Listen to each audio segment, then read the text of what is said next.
Okay. I want to try to tie it so that it can give a kind of structure for you to understand the issues, because this is something very practical for us and it's critical to our understanding of the issues. So I'll put my slides on the screen for you and let's see uh, how much of it you can get.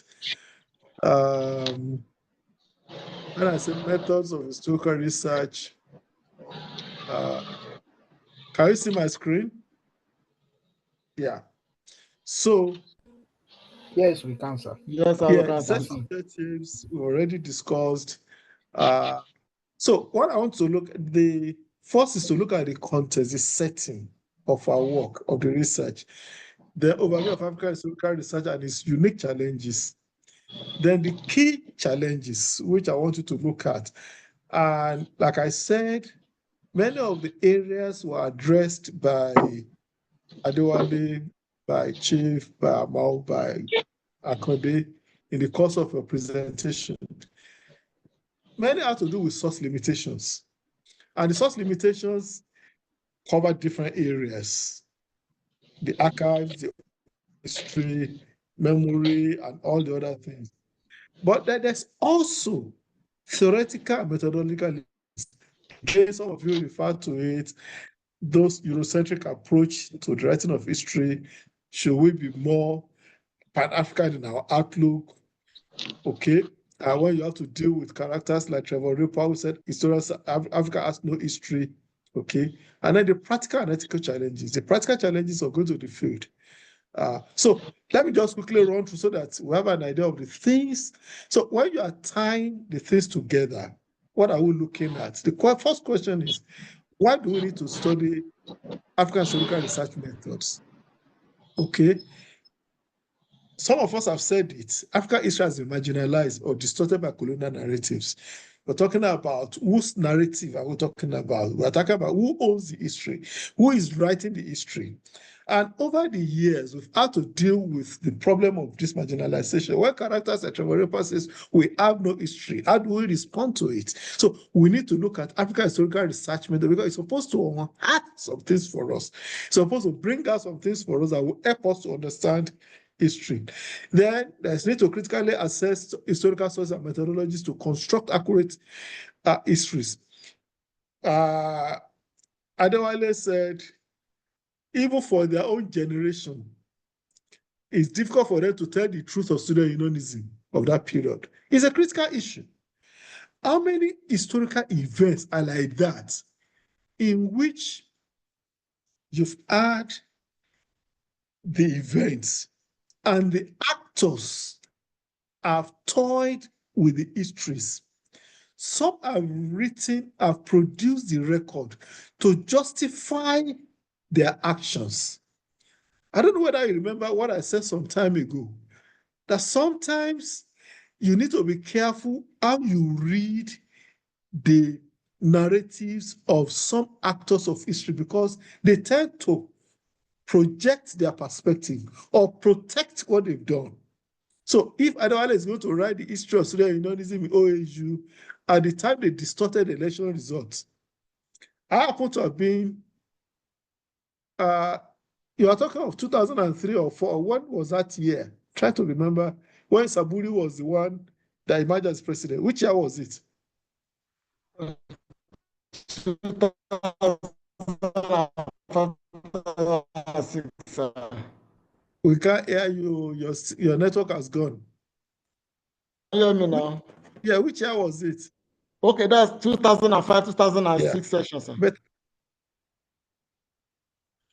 okay, because at that time I was the Dean of Arts. Okay.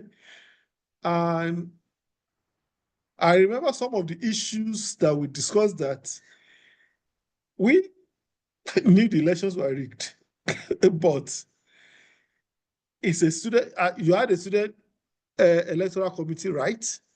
Yes, sir. But it takes us to the issue of when somebody says history is what historians call it. That is, history is what is written down by the historian, not necessarily what happened. Because many times what happened has not been documented. Am I making some sense to you? So Yes, sir. what you said speaks to a major issue. So we need to look at how do we construct accurate histories for our societies. But the truth also is that in many instances, we cannot have accurate histories. From my experience, in trying to document my experience as a vice chancellor, some of the critical actors are still alive. And some of the things you may write may present them in a light that is different from what the world knows. I don't know whether that makes sense to you. So Yes. when this guy, Nasir El-Rufai, wrote his accidental public servant and said some things, I said it was foolish because it's not everything that you know that you write. And when they interviewed Obasanjo about it, he said he's an accidental public servant now. So what's the problem? Because there are some things that by the nature of your position, there are some words that stay in your stomach forever. You can't breathe out. But then it's a challenge for historians. Because if by the nature of my position, I cannot say some things, how much of history that we know now is the complete history? And for us, for a society that for a long part of our history, we have no written records. And some of the things we rely upon for our reconstruction of our history, the oral histories, you've mentioned it, the issue of memory loss, selective remembrance, and then even the cultural artifacts, many of them are disappearing. So if you want to reconstruct your history with your songs, with your festivals, with your traditions, many of them are dying. Okay? And you have the Christian era in which we actively discourage participation in those cultural practices. So the question is, how do we transmit it to the next generation? So these are the reasons we need to get into African historical research methods, because many of the things we need to know are disappearing. Then there is the importance of decolonizing African historiography and reclaiming indigenous knowledge systems. We've been talking about decolonizing African studies for some time, okay? And I keep saying it, that for many areas, we're already decolonizing, okay? In history, now we are having history of our own Africa, written by us and all that. It's not just the one that was left for us. So this is the context of what we're trying to do. I said I'll spend about 15 minutes. So let's go. Now, the setting. The diverse historical landscape. We have many countries, over 2,000 languages. One of the issues you refer to, I don't know who said it among you, is a language matter. Remember that? That accessibility is something else. And like I said, when was it Akadeda I was talking, that all he got were Igbo materials. And I made that point that it could be an archive that is dedicated to Igbo studies. So you need to be very careful before you condemn it. With over 2,000 languages, I'm not sure we can have every language represented in our archives. It's not likely. So our history is vast, our continents, so many countries, our languages are many, and of course, our history has spanned over many years. So whatever we are doing in terms of methodology must account for that diversity. North, South, North Africa, Sub-Saharan Africa, pre-colonial, post-colonial histories. And somebody, I'm trying to remember the exact word. Africa, north of Limpopo, south of the Sahara. Remember that rubbish? meaning that South Africa is not part of us. Do you understand it? So we need to be able to balance all of those things. Of course, unlike European history, which has heavily written archives, African history is constructed through oral traditions, archaeology. So our own approach to writing history is different. So these are challenges which we need to take into consideration, and that's in the context of the setting. Now, what are the research challenges, colonial legacy and Eurocentrism? I'm deliberately taking each slide so that when you access it online, when you access it on the YouTube, you'll be able to look at the slides one by one. If I rush through it, you may not be able to get it. So colonial legacy is there, lack of written record. These are things you can see easily. And then interdisciplinary nature of African historical research. Somebody mentioned that in the course of our discussion. I hope you remember that. So to successfully do our work as historians of African matters, you require a multidisciplinary approach that will combine history itself, oral history, linguistics, anthropology, archaeology. All of this will give you a holistic picture. So you need to be able to triangulate the materials. But then there's a challenge of integrating different forms of evidence, because you need the tools, you need the skills, you need the knowledge. If you have the knowledge without the tools to interpret, then there's a problem. Okay? Archaeological materials, the materials may be there, but can you interpret them? So all of these are part of our challenges. So the core difficulties are to be structured around three major areas. And this is what I want to take with you. Because all the things we have discussed revolve around these three issues. Number one is source limitations. Number two is theoretical and methodological debates. And number three are the practical and ethical challenges. Let me run through them for you. Source limitations. There are about three critical areas for you to consider. Oral traditions, we've discussed them. We've done oral tradition in the class, the strengths and the weaknesses, we've done them already. So what you're looking at is our key challenges. Source limitations is one of them. And there are limitations in all of them. We've discussed the limitations of oral history, oral tradition. We've discussed the limitations of the memory, selective memories. Then, of course, memory loss, embellishment, and bias over the time. Somebody mentioned the issue of transmission from one generation to the other. All these are the consequences of having to deal with non-written sources. Okay, so some limitations are there in terms of the oral tradition. The second are the colonial archives, which we've also discussed. Okay, while they provide extensive documentation, administration, trade, and other things, and have first-class accounts, but they are histories written by the colonizers for the colonizers. They are not writing for us when they are doing their archives. When they are writing their reports, which we have in the archives now, when the district officer was writing his report to the Governor General, he wasn't writing to the Nigerians of the future. He was writing to justify his action or document his efforts for that period for his masters. So when the Governor General is writing this for records for Africans to the colonial office, he was writing about himself. Lugard wasn't writing for us. He was writing for a particular culture, for a particular. So those archives, those colonial archives, omitted our voices. And I think, what's her name? Jelilite also referred to the question of the ownership. Who was writing what? Okay? And of course, the distortions that followed. And remember that everything was being framed within imperialist and racist narratives. Most of what they left for us are not things that were generous to us.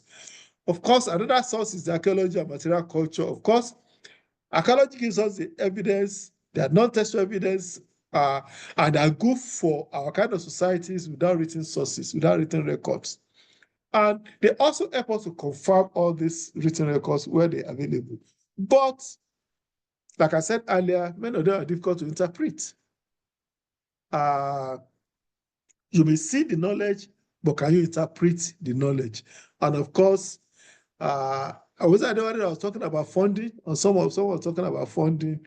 Okay, you need funds to be able to go to the. So for you as a scholar, how much funding do you have?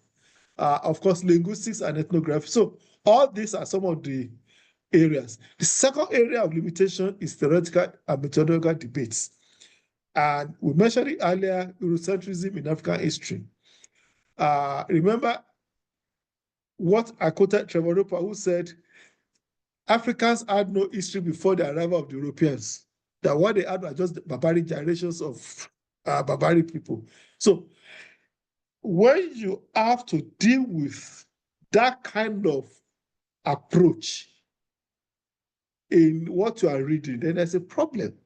When they label us as tribal and they call themselves ethnic, when you say tribes, tribes usually refer to barbaric people, uneducated, bush people, and all that. So these are things that you need to take into consideration. Then they need to decolonize African history. We need to begin to look at it from our perspective. People like Walter Rodney, Halima Zuri, Toyin Falola, all of these people have done extensive work, and even many of us around, Akinjogmi, Ayodele, Oukajike, all of them have written African history from the perspective of the African. So that means that we need to decolonize the issue. Then, of course, interdisciplinary approaches, all of these are things that you require. Finally, are the practical and ethical challenges. Okay, the practical and ethical challenges, fieldwork challenges, access to materials. I went to Rwanda, and already the issue of the genocide, okay, is being distorted. Okay, access issues. How do you access materials in conflict zones? Do you access a material that when the library itself has been burnt? Do you access archives that are burnt? How do you access materials that are looted during wars? Okay, these are practical issues that you have to face as a scholar of African issues. Of course, funding. Of course, African institutions receive less research funding. And even within African institution itself, humanities and history in particular receive less funding than most of the others. These are practical issues. Of course, political and social sensitivities. Governments sometimes suppress or distort historical narratives. Why? For the sake of their own government, for the sake of their own records. When you have events that happened, and if student union is distorting the history, how much more the government itself? Okay? What happened during your time, Adewale, and I will tell you, wasn't unique. In my third year as undergraduate in Ife, go and find out the issue of student unionism. There was the year when Adedeji, who is the other person that was contesting, just because the opponent was a Christian, an SU, we didn't realize the weight of the population of Christian students. They had to distort the electoral outcome. And that is for a micro-organization like the university in a larger entity. So there are times when those in charge distort history, they suppress history, they distort narratives. The ethical considerations. Who owns the history itself? Who owns African history? And then, should foreign researchers work with African scholars and local companies? These are issues that you ask yourself. When Amina Davis came to work on the Google Festival, Ijala chanting in Origbo, in Ibotumodu, for her PhD. She's from the West Indies. How much of it can she understand, even living with the community? In any case, when she finishes the study, who owns that study? So these are issues for you to consider. What we are doing as historians of Africa is dynamic, because African history is dynamic, it's complex, and there are various challenges that are determining what we're trying to do. But we have a critical role to play as historians to shape the narratives. We have work to do as historians to ensure that we present to the generations to come histories that, as much as possible, reflect the accurate record of what transpired. This is a major challenge for you and for me, because when we tell the stories, we're telling it not just for ourselves, but for those who are coming after us. We cannot allow ourselves to distort history as they've done in the history of Efusheto, for instance.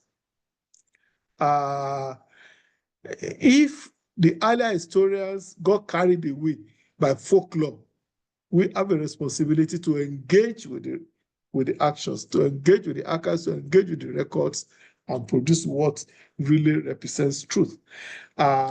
So I will stop there. We've discussed most of the things. I just wanted to tie the discussion for you so that you can, how do you call it now? So that it can help us to tie everything we have tried to say during the course of this meeting. So, where is, yeah. So this is where we are, and I do hope you got some things that will be useful for you. Let's conclude the class. We meet tomorrow. What time did you agree with Professor Adesina? At 12 noon? Yes, sir. 12 noon, sir. Yes, sir. 12 12 noon, sir. 12 noon. Okay. Now, 12 noon tomorrow. Now we have to meet again on Friday, because next week, Wednesday, I have an appointment at 2:20 somewhere in Lagos. No, at 2:10 somewhere in Lagos, and I'm not sure when it will finish. So I may not be available by the time of the class. So to prevent us losing another day, I want us to meet again on Friday. And that will be the last major class for us, which is the class we're having with Dr. Shina Alimi on presenting your research. Okay? So we are going to meet tomorrow at 12. I spoke with Alimi while the class was on. It's agreeable to 11 a.m. on Friday. I hope 11 a.m. is okay with you. Okay, so please bear with us. So today, tomorrow, and Wednesday, and Friday, we need to have classes. Today, we're having the regular class. Tomorrow is the one that's supposed to be for today, actually. And then on Friday is the one we're supposed to have for next week. So that will free you next week. And then when I come back, we can then have a final class to review all the things you have done. I should be able to give you your scripts or tell you the grades, because you already have your script because it's electronic. I'll just give you the grades, and then I'll review. I may have to review with you individually your submissions. Okay. And I also give you the opportunity to, how do you call it, your presentations in the class. Please submit the final version to me as soon as possible. If your submission is